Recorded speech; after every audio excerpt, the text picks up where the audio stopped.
આજની આ પ્રેસ વાર્તામાં તમામ પત્રકાર મિત્રોને મારા જય કિસાન.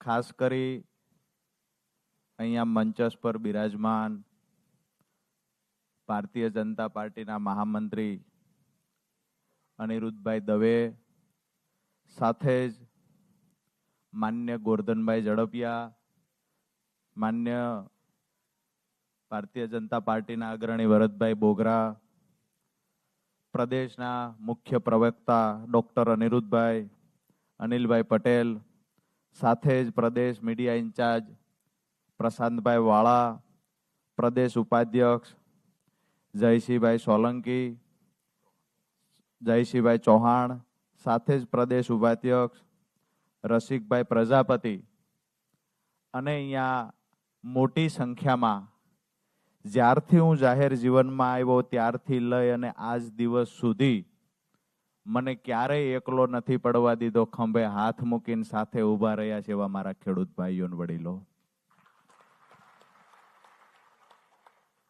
આમ તો 2017-18 થી ખેડૂતનું સંગઠન બનાવી ખેડૂતો માટે લડતો, ત્યાર પછી 2021માં એક રાજકીય પાર્ટીની અંદર હું જોડાયો.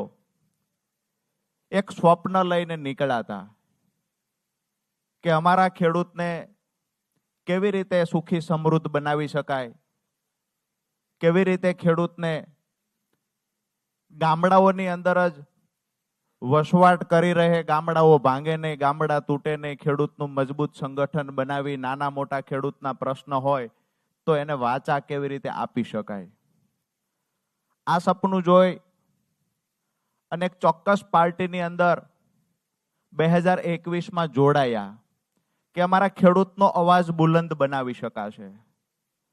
પરંતુ ખેડૂતોના મુદ્દે જ્યારે પણ લડાઈ લડવાની થઈ છે તો મજબૂતાઈથી ખેડૂતોનો અવાજ બની સૌરાષ્ટ્રના તમામ ગામડાઓની અંદર, તમામ તાલુકાઓની અંદર જ્યારે જ્યારે પણ કુદરતી આફત આવી હોય, અતિવૃષ્ટિ, અનાવૃષ્ટિ, તો તમામ મુદ્દે અવાજો ઉઠાવ્યા.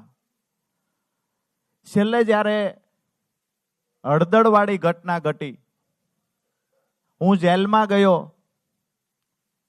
ઘણા બધા વિચારો આવ્યો, ઘણું બધું મંથન કર્યું, ત્યારે એક વાત ચોક્કસથી સમજાણી કે ખરેખર જો ખેડૂતોનું હિત ઈચ્છીએ છીએ, ખેડૂતના ખેતર સુધી સિંચાઈનું પાણી પહોંચાડવું છે, ખેડૂતોને સમૃદ્ધિ તરફ લઈ જવા છે, તો સત્તા પક્ષની સામે રહી માત્ર આંદોલનો કરી, જિંદાબાદ મુર્દાબાદના નારાઓ બોલાવી અને સતત સરકારનો વિરોધ કરીને ખેડૂતનું હિત નહીં કરી શકાય. ચોક્કસથી આપણો ચહેરો ચમકાવી શકાય, સરકારની સામે, સત્તાની સામે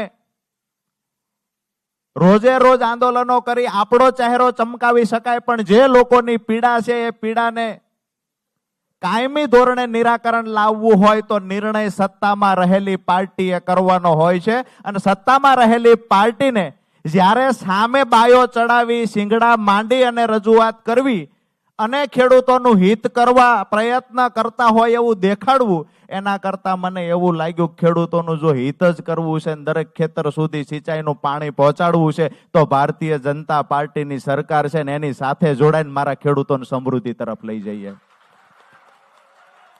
આવનાર દિવસોની અંદર જે લોકો પણ આજે જે પાર્ટીમાં હું હતો, આજે દુઃખ સાથે કહેવું પડે છે કે મેં 5 વર્ષ મફતમાં હાથીપણું કર્યું, અમારા ખેડૂતોની ભાષામાં કહીએ તો બદલામાં જે મળ્યું છે એ પણ ગુજરાતના ખેડૂતોએ જોયું છે. મારી વાત તો એટલી છે કે હું કોઈ પાર્ટીના મેન્ડેટ પર ચૂંટાઈને મેં પાર્ટી છોડી દીધી હોય તો મારા પર આક્ષેપ થવો જોઈએ. મેં તો મફતમાં હાથીપણું કર્યું હતું, શું કામ મારા પર આક્ષેપ કરો છો?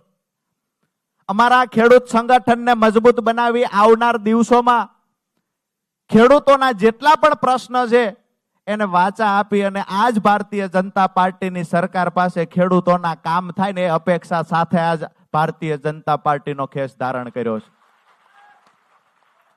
પોતાનો ચહેરો ચમકાવવા માટે કે પોતાના રાજકીય રોટલા શેકવા હોય તો વિપક્ષમાં રહીને ચમકાવી શકાય ચહેરો, રાજકીય રોટલા શેકી શકાય, સહાનુભૂતિનો લાભ મેળવી શકાય, રોજ નવી નવટંકી કરી શકાય. પણ રાજુ કરપડા માટે નવટંકી કે ચહેરો ચમકાવવો વિશેષ નહોતો. મારા માટે વિશેષ એ હતું કે મારા ખેડૂતોના પ્રશ્નનું નિરાકરણ કેમ આવે, કેમ કરીને અમારા ખેડૂતો ગામડામાં વસી રહે, કેમ કરીને ગામડાઓ ટકાવી શકાય. તો સરકારની સાથે મળી અને સરકારની જે સાચી અને સારી યોજનાઓ છે એને દરેક ખેડૂતના ખેતર સુધી પહોંચાડીએ, ખેડૂતને લાભ અપાવીએ અને આવનાર દિવસોના જે પ્રશ્ન ખેડૂતના હશે એ સરકારમાં રજૂઆત કરીને સરકાર થકી ખેડૂતોના પ્રશ્નોનું સોલ્યુશન લાવશું. આ સપના સાથે આજે ભારતીય જનતા પાર્ટીમાં જોડાયા છીએ. અહીંયા મારી સાથે જે પણ મિત્રો ઉપસ્થિત રહ્યા છે, ઘણા બધા મિત્રોએ ટેલિફોનિક રીતે પણ મને શુભકામનાઓ પાઠવી છે, સતત મને સાથે છીએ એ આશ્વાસન આપ્યું છે. એ તમામ મિત્રોનો, વડીલોનો અને ખાસ કરીને મારા વાલા ખેડૂતોનો આજે જેટલો પણ આભાર માનું એટલો ઓછો છે. જ્યારે હું સૌરાષ્ટ્રમાં ખેડૂત સંકલ્પ યાત્રા લઈને નીકળ્યો, મેં દરેક સ્ટેજ પરથી પૂછ્યું છે કે હું આ સ્ટેજથી નીચે ઉતરી અને કોઈ પાર્ટીનો ખેસ ધારણ કરું તો તમને વાંધો નથી ને? ખેડૂતોએ બે હાથ ઊંચા કરીને કીધું છે અમને ભરોસો છે રાજુ કરપડા જે પાર્ટીમાં જશે ને ત્યાં ખેડૂતોનું સારું થવાનું હશે.